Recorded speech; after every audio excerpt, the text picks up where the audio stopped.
So we now have a major problem, and U.S. troops are being warned that they will be attacked.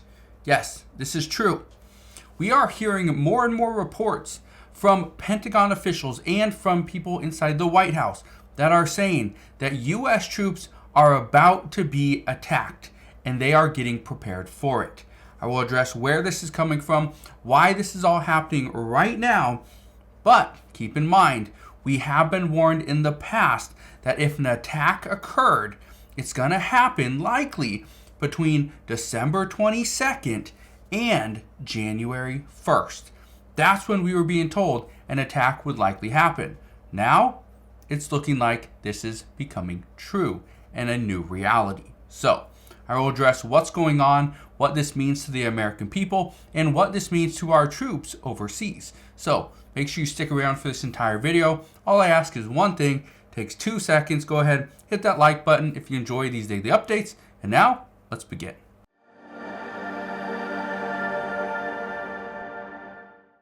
So I hate to say it, but yes, we are being warned that U.S. troops are about to be attacked. And there's not much we can do about it because what we are doing now is causing the troops to become attacked.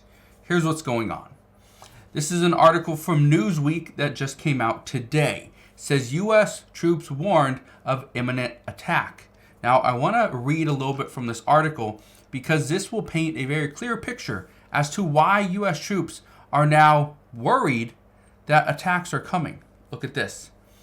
It says a Houthi rebel leader has warned of retaliatory efforts against American warships if the Yemeni group is targeted by the U.S. as part of a newly launched operation to counter attacks on commercial shipping in the Red Sea.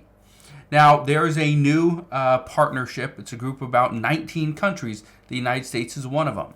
And these countries put together this coalition where they're going to protect the Red Sea. They're sending naval ships into the Red Sea, and they will protect it at all costs. This is hopefully to allow commercial ships to go freely up and down the Red Sea. The problem is the Houthis say that this is not acceptable and that they will continue to attack any ships that are going to Israel or have any connection with Israel. However, there has been reports of other ships going through the Red Sea and still being attacked. So that's a cause for concern.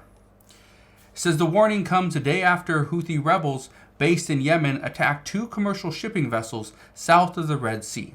A spokesperson for the Houthi rebels said on Monday they had attacked 2 vessels that had alleged links to Israel. Alleged. In response, the U.S. is leading a new international force called the Operation Prosperity Guardian to ensure that the region remains safe for commercial shipping despite the Houthi rebel attacks. Now, we've already seen 4 of the largest shipping companies in the world have suspended all shipping in the Red Sea. We also know that BP has paused all oil shipments through the Red Sea as well. We are expecting that gas prices or oil per barrel is going to go up about $3 per barrel. This is going to happen most likely over the next week. When this does, gas prices will go up, transportation costs will go up, and everything will get a little bit more expensive. That is concerning, being that one of the things that we are trying to do at this time is to bring costs down, not make them go back up. Let's keep reading. It says Houthis and Iranian militia groups have launched rockets at Israel since the war in the region began following Hamas's surprise attack on the country on October 7th. The Yemeni group has also increased its attacks on commercial shipping vessels in the Red Sea and has urged ships to avoid traveling to or from Israeli ports. A number of companies has said in recent days that they are halting passage through the Red Sea amid fears of Houthi attacks, which can add days or weeks to shipping times. A Houthi leader warned the Washington against escalating the situation in the region. The U.S. will conduct joint patrols in the southern Red Sea and the Gulf of Aden alongside Britain, Bahrain, Canada, France, Italy, and the Netherlands. The Netherlands, Norway, Seychelles, and Spain. Those are the 9 countries, but we did hear from the spokesperson, John Kirby, earlier on today, and he said that there's another 10. However, they have not stated which 10 countries those are as of yet. But as soon as we get that information, I promise I'll bring you that update as soon as possible. Here's the reason why this is concerning. The United States is not in the war between Israel and Hamas. They're not in the war. We aren't sending troops. We are doing a little bit with helping with some funding and humanitarian aid and stuff like that, but it's a very small amount. Yes, there's a bill that is potentially on the table that would send $100 billion. 60 of it would go to Ukraine. About 14 to 15 billion would go to Israel. Some would go to Gaza and the Palestinian people for humanitarian aid. But all that is still in question because Congress can't agree to pass a bill. So keep in mind that even though they're discussing it at this time, it's still a long shot. Okay? It's still a long ways away from passing. But in the meantime, and I talked about this earlier, other countries are threatening the United States. China is one of them. Right? Iran is another one. China continues to buy sanctioned Iranian oil. Sanctioned Iranian oil from Iran. China buys it. Okay? For one, they're getting a little bit of a discount, but number two, they're able to buy oil that much of the world isn't buying because China doesn't care that the United States sanctioned Iranian oil.